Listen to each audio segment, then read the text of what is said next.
all, welcome to another round of video notes. In this video we're going to talk about electromagnetic radiation. So we're going to start talking about the behavior of electrons and some of the things that make them so weird, so hard to understand. Instead of just talking about here's an electron, here's how you find it, we get to talk about the behavior now.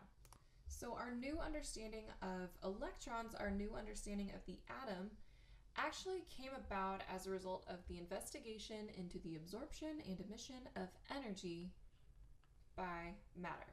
All matter is capable of absorbing and emitting. Emitting means releasing energy. So we're going to start actually by talking about light.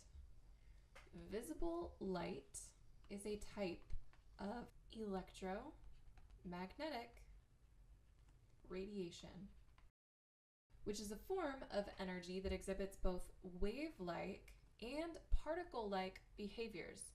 So light sometimes acts like a wave in some circumstances, sometimes acts like a particle in other circumstances, which doesn't make sense because in Unit 1, think all the way back to the beginning of the year, we talked about how everything in the universe is either energy or it is matter, but light kind of behaves like both.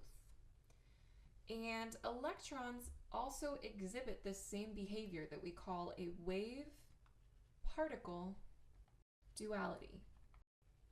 Duality meaning two properties, sort of two identities, one of those being a wave, like energy, one of those being a particle, like matter. And the fact that electrons and light both have these same properties, both have this wave-particle duality, allows us to talk about electrons and light in really similar ways and to compare them to each other. So let's start by talking about waves. Let's talk about light. Specifically, your electromagnetic spectrum. So visible light is a wave, and it's probably the wave you're most familiar with. But visible light takes up this little portion right here of the electromagnetic spectrum. There are a whole lot of waves in the world that you cannot see. Some of them you can feel, some of them you don't really know are there unless you have something really specific to tell you that they're there. So our lowest energy, sort of most subtle waves are radio waves. Radio as in the radio in your car that you listen to. It brings information in using radio waves, and these are very, very long, like 100,000 meters long. Your AM radio is 1,000 meters long. This right here, this spot, this is a football field. These waves are a football field long and longer. And then getting even shorter, you get into microwaves. Yes, like the microwaves that cook your food in your microwave oven. And then infrared waves. And these are waves you can feel. When you stand outside in the sunlight and you feel warm from that sunlight, those are infrared waves coming from the sun, warming you up. You can feel them. You cannot see them, but you can feel them. And those are even higher energy. So radio waves are very, very low energy. Microwaves a little higher. Infrared even higher to the point that we can feel them. And then you hit visible light. And your lowest energy visible light over here is your red light. Might not be what you expect. Red is, I don't know, generally an angry color, but red is actually your calmest light, your lowest energy, most relaxed light. And then it passes all the way through your rainbow, right? Roy G. Biv, red, orange, yellow, green, blue, indigo, I don't know, that's indigo, violet, right? Roy G. Biv passes all the way through. Violet is your highest energy light, is your most aggressive light. Because right after violet, you get ultraviolet. And you have probably heard many times in your life that you need to wear sunscreen to protect you from ultraviolet, to protect you from UV rays, because these are high energy and they can hurt you, right? Over long periods, they can cause cancer, they can cause tissue death. UV light is not to be messed with because it's high energy, it can hurt you. Even higher than that are x-rays. If you've ever had an x-ray done, you probably noticed that the technician left the room during the x-ray because it's not good for you. You can handle like a half a second of it, or the amount of time it takes to take an x-ray, but x-rays are high energy waves. If you've ever gotten x-rays done at the dentist, they probably put a lead blanket over you while they x-rayed your face, because those x-rays are high energy. They can be very harmful. And then your highest energy are your gamma rays. Gamma rays are so high energy that we use them to perform surgeries. Gamma knife surgery is one potential way that cancer is treated, and it's essentially not actually a knife, it's essentially a laser that they target really specific cells with, and that ray of electromagnetic radiation is so high energy, it is so powerful that it will just kill those cells. They'll target a cancer cell and they will zap it with a gamma ray, and now that cell is dead because it is such high energy. So let's talk about the wave nature of EMR. We'll talk about particle nature in a second. Right now we're talking about waves. EMR is just short for electromagnetic radiation. Really, no one wants to write that out or say it more than they have to, so we just abbreviate it to EMR. Let's talk about some parts of waves. Probably this will sound kind of familiar. The tallest part of your wave, like up here, this is called a crest. Just like your waves in the ocean have crests, your EMR waves have crests. And this lowest point down here is called a trough. And then we're not really going to talk about crests or troughs too much in this class. When you take physics, you'll learn a little bit more about them. What we care more about are something called wavelengths. And a wavelength is symbolized by lambda. This is the Greek letter lambda. To draw a lambda, you sort of just hook a line over and then give it another leg. That's a lambda. And this is the distance between corresponding points on adjacent waves. So from one crest to the next crest, that is a wavelength. From one trough to the next trough, that is a wavelength. From this descending side to this descending side, that is a wavelength. From one point to an identical point on a different wave, that is a wavelength. And the other variable we care a lot about here is frequency.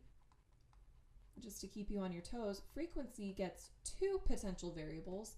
One of them is F for frequency, and this other one looks like a V, but it's not. This is the Greek letter nu, and when it's typed, it really looks like a V. When you write it, it's sort of curvy on the left. It's like a U, but like a weird U. That's your Greek letter nu. It's usually like a little pointier than that. And this is the frequency, which is the number of waves that pass a given point in a specific time. So this is not the same as the speed. This is like saying, here's my, finish line. And this wave, moving at a constant speed, will pass a wave, like a crest, and then a crest, and then a crest, and then a crest, at about that speed. If I had a wave like this, where the crests were much closer together, if that's my finish line, then this wave, moving at the exact same speed, would pass crest, crest, crest, crest, crest. More waves would pass by in the same amount of time. And usually that specific time is a second. We normally talk about 1 second being that specific amount of time. So it's hard to keep frequency and speed separate from each other, but we have a different way to talk about speed. So frequency and wavelength are actually related through the speed of the wave.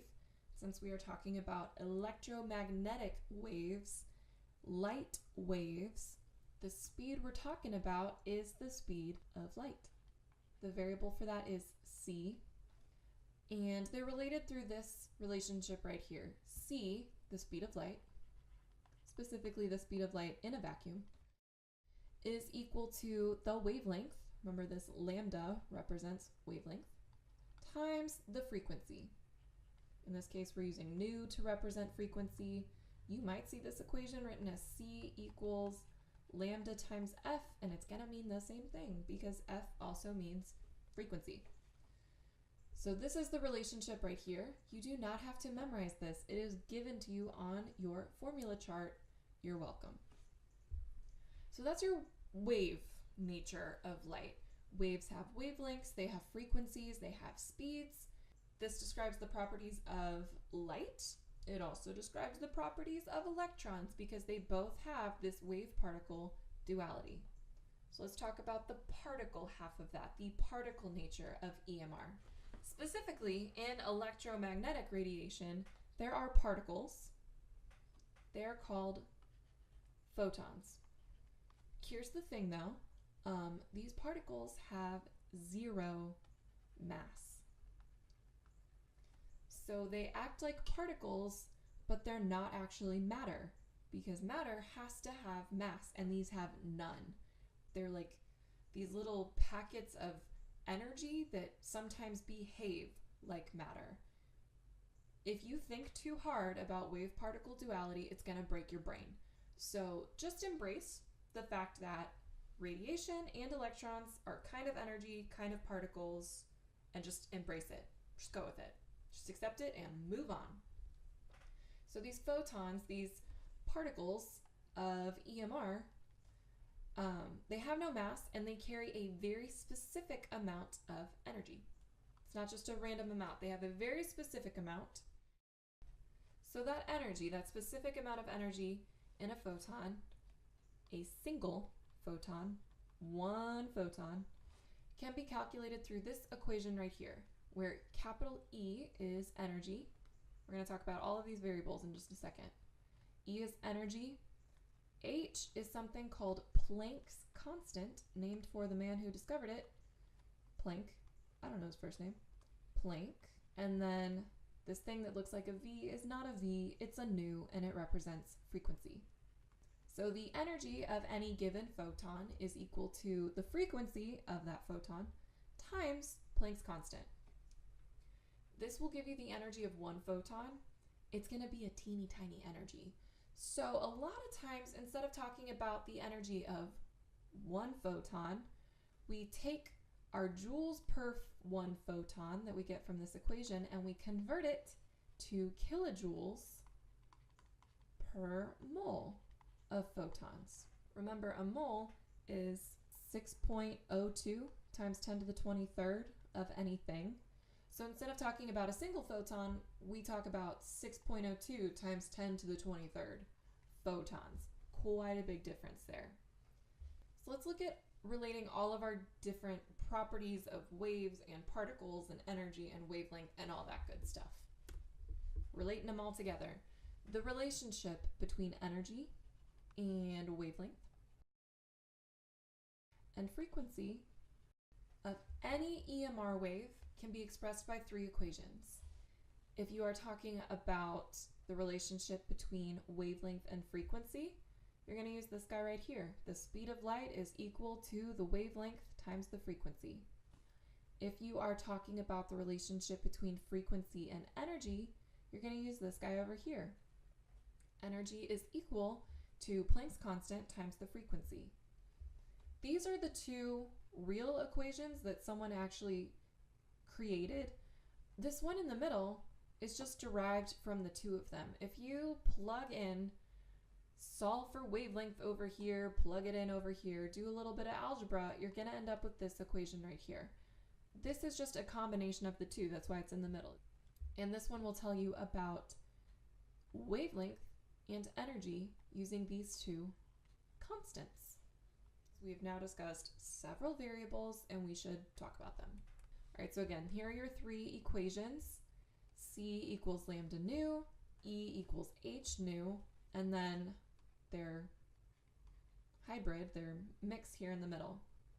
Let's look at our different variables here. We have that capital E, we have a C, we have a lambda, we have an H, and we have that nu, which remember can also be an F.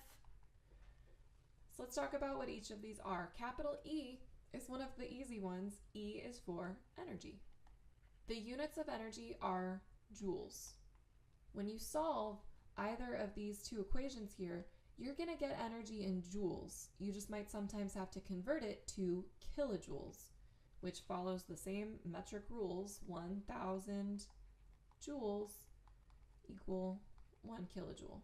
Just like any other metric thing. Just this is something you are going to need. Keep it in your brain. C, we said earlier, is the speed of light. The speed of any electromagnetic radiation.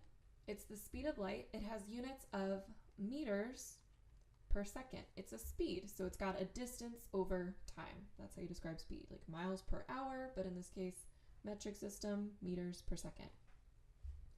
It always has the same value as far as you are concerned for this class. The speed of light, as you need it for this class, will always and forever be 2.998 times 10 to the 8th meters per second. This is a constant, and since it's a constant, even if you're using it in calculations, it's not going to affect your sig figs. This does not affect your sig figs. I don't care how many times you use it in your calculation, it's not affecting your sig figs of your answer because it's a constant. Lambda, we've said, is wavelength. The units of wavelength as you solve for them will be meters. When you are plugging a wavelength in here or here, you need to plug in meters. And if you solve one of these equations for wavelength, you will get wavelength back out in meters. Because the waves we're talking about are so teeny tiny, a lot of times we're going to be talking about wavelengths in nanometers, but as far as actually doing math, gotta be in meters. Always make sure wavelength is in meters before you do math with it. That's going to be the easiest one to mess up by not converting to meters before you do math. All right, our next variable here, h, this is Planck's constant. It's another constant. It always has the same value. The units of Planck's constant are joule seconds. Joule seconds, or joules times seconds, is a weird way to think about units. They are just here to make the units of the rest of your problem work out correctly. They are here to make sure that you get joules as your units for energy. They are here to make sure that you get seconds in your speed and in your last variable that we're going to talk about. They're just there to make sure everything else works out correctly. And the value of h, the number that h will always be, is 6.626 times 10 to the negative 34th joule seconds. And since this is a constant, that means it's not ever going to affect your sig figs in your problem.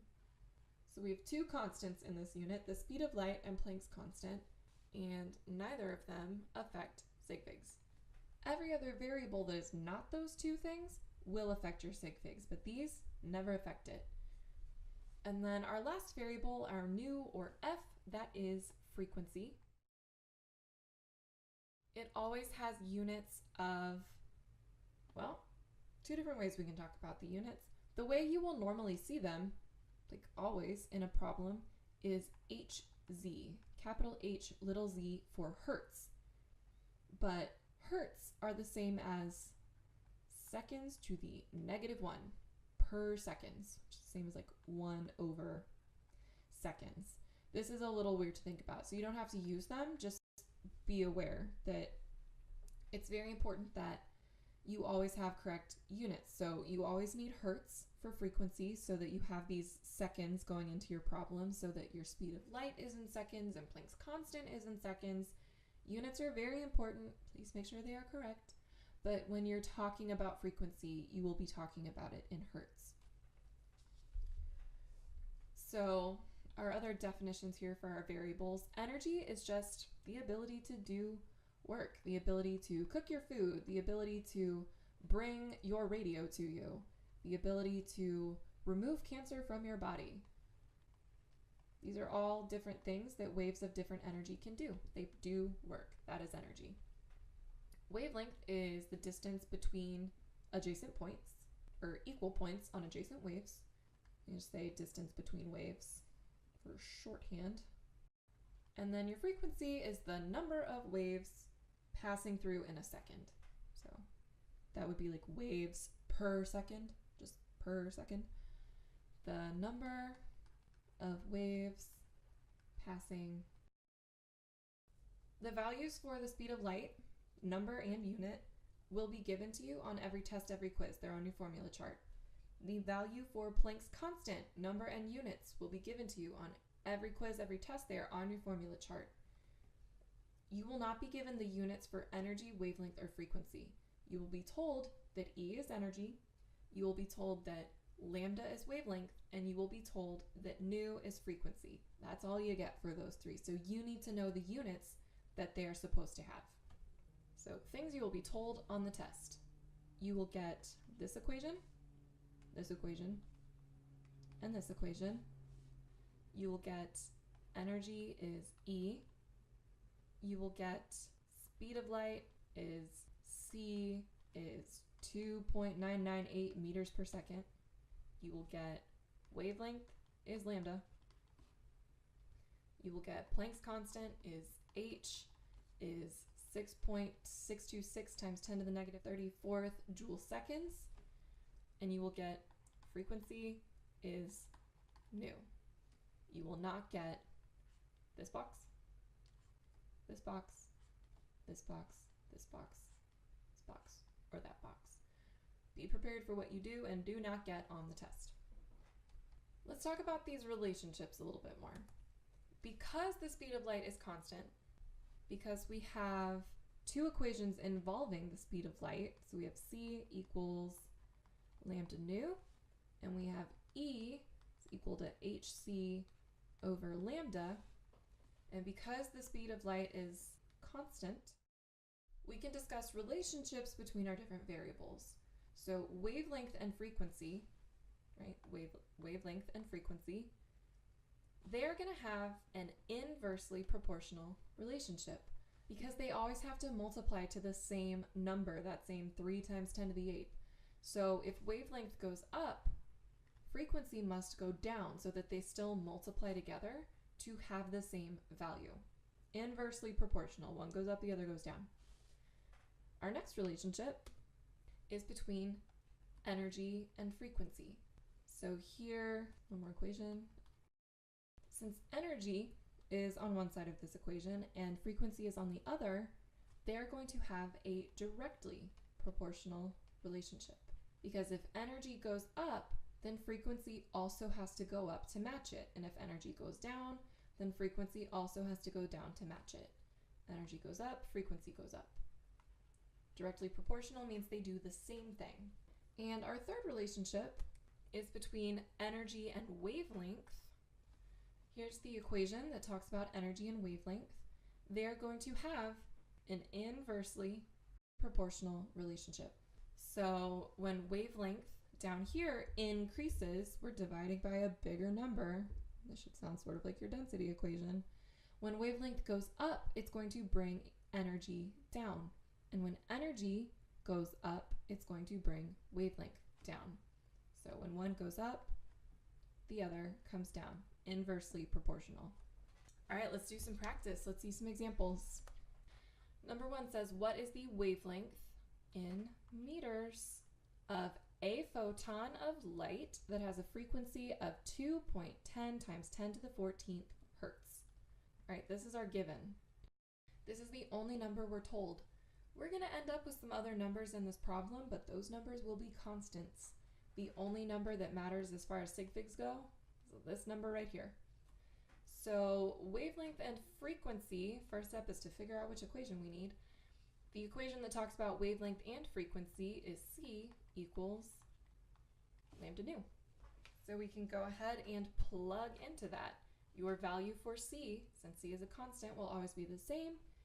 It is 2.998 times 10 to the 8th meters per second. That's going to be equal to the wavelength, which we don't know, we're going to solve for it, times the frequency, which is 2.10 times 10 to the 14th hertz.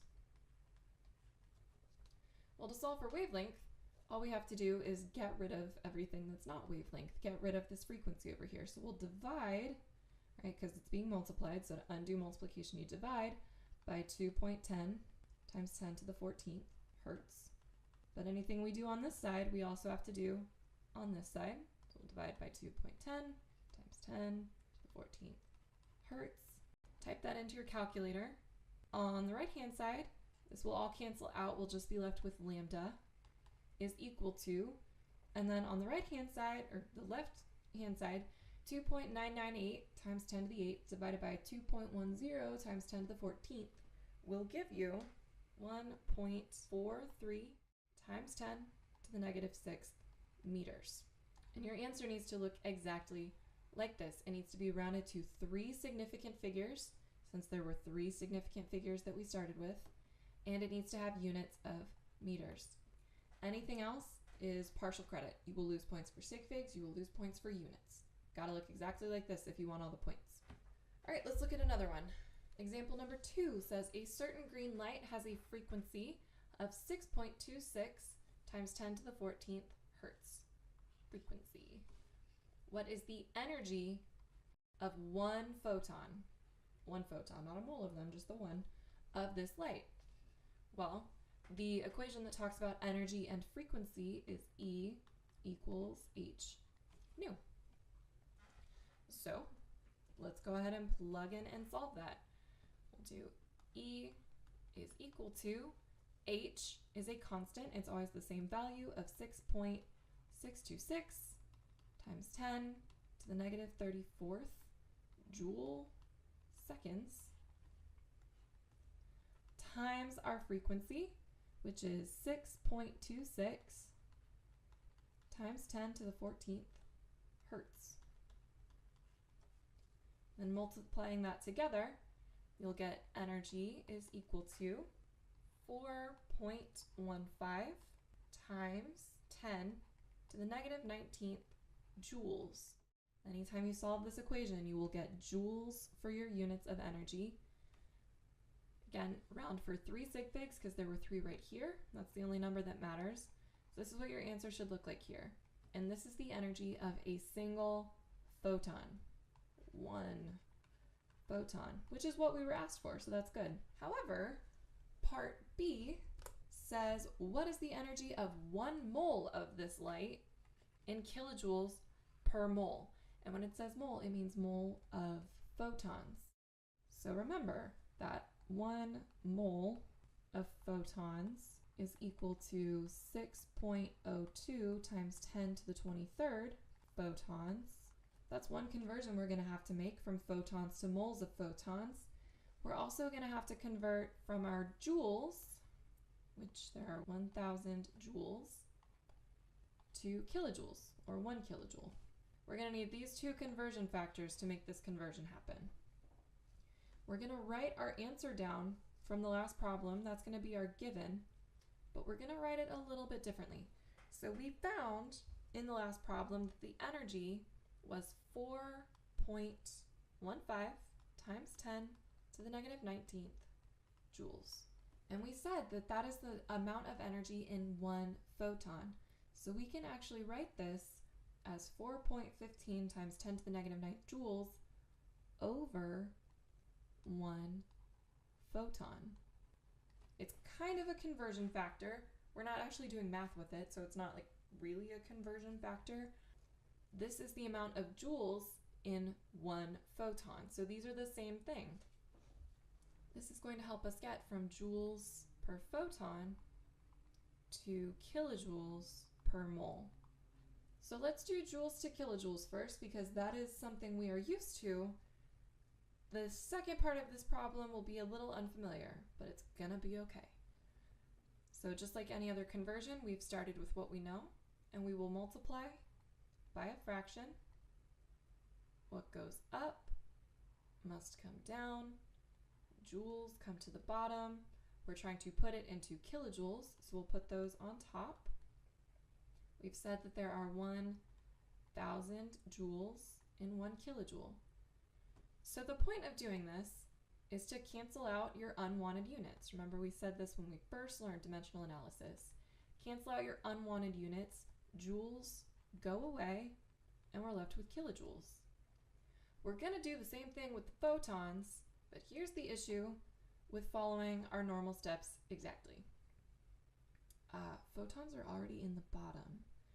So we're going to do another fraction, right? Always multiply by a fraction. But instead of saying that what goes up must come down, we're going to say what goes down must come and we're going to put photons in the top. And our answer, we want moles in the bottom. We want to be per mole, so moles should be in the bottom. We're going to put the thing we are looking for in the bottom. This is moles of photons down here. And then we can fill in our numbers just like we've always done. If you have moles in a fraction, it's 1 mole. We said right here, 1 mole of photons is the same as 6.02 times 10 to the 23rd photons. So again, the whole point of this is to cancel out the units that we don't want. We don't want photons in our answer. And since we have photons on the other side of the fraction, photons in the bottom, photons in the top, they cancel out. And we're left with moles in the bottom, kilojoules in the top, moles in the bottom, just like we said we wanted. The rules really haven't changed that much. This might look really weird and kind of confusing, but all we've done is flip one of our rules on its head. If the unit you are starting with is in the bottom, then what goes down must come up. That's all we've done. Instead of what goes up must come down, what goes down must come up. It's the only difference. And you will have plenty of chances to practice this. But for now, let's go ahead and plug this into our calculator.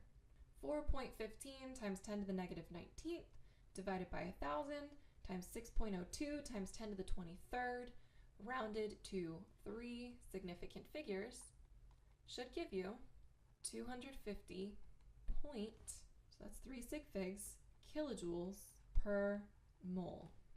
And that's your answer, in kilojoules per mole. 1 photon had this much energy in joules. A mole of them, 6.02 times 10 to the 23rd of them, have this much energy in kilojoules. If you think that I've just performed magic, maybe just go back in the video a little bit, watch through this problem again. It tends to make a little more sense the second time you see it. If you are doing good, awesome. Let's move on to more examples. Number 3 and 4 are just asking you to know the order of your electromagnetic spectrum. Easy enough.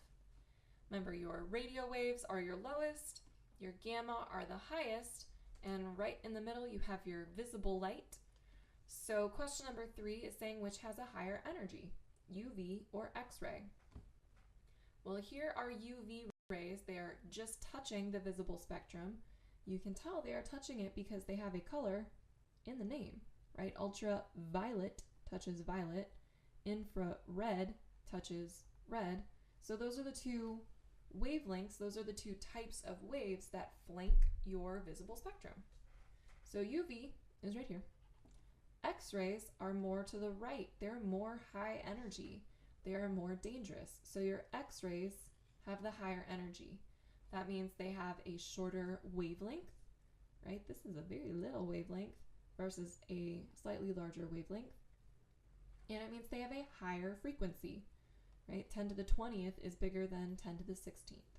So X-rays, higher energy, more harmful, more dangerous than UV. Question number 4 says which has a lower frequency? Would that be X-ray or gamma ray waves? Well, here are your gamma rays. They are very high energy, very dangerous. And then you have your X-rays just slightly to the left, slightly lower energy. Well, X-rays are lower energy. Energy and frequency have a direct relationship. So your lower frequency is going to be your X-rays. And you can see that the frequency of an X-ray is 10 to the 18th. Frequency of a gamma ray is like 10 to the 22nd. So your X-rays might look something like this, while your gamma rays look something like this. The waves are much closer together. They pass through much faster. They have a higher frequency versus a lower frequency. So if you can just remember the order of the energies, radio, microwave, infrared, visible, ultraviolet, X-ray, gamma ray, if you can remember that, and you can remember the different relationships between energy, frequency, and wavelength, you don't have to memorize all the rest of this. You don't need to know the specific wavelengths for any type of wave. You don't need to know the specific frequency for any type of wave. Just know the order of the energies and how that affects frequency and wavelength, and you will be all set. So Now you've got some time in your booklet to practice this. You've got quite a few problems on page 27 to practice doing some math here with energy and frequency and wavelength and photons and moles of photons. Work through this. Make sure you're paying attention to units and sig figs and math, how to use your calculator. When you've worked through all of these, go ahead and hop over to my website, check the key for this page, and make sure you're doing it correctly. This is the only math we're going to do in the unit, but that doesn't mean you get to just do it and forget it. You need to know how to do this math. So if you are struggling, it is time to come into tutorials because we are almost done with this unit. There's one more video in this unit. So work through your practice, come in for help if you need it. Make sure you're working on your quest. Good luck and happy studying.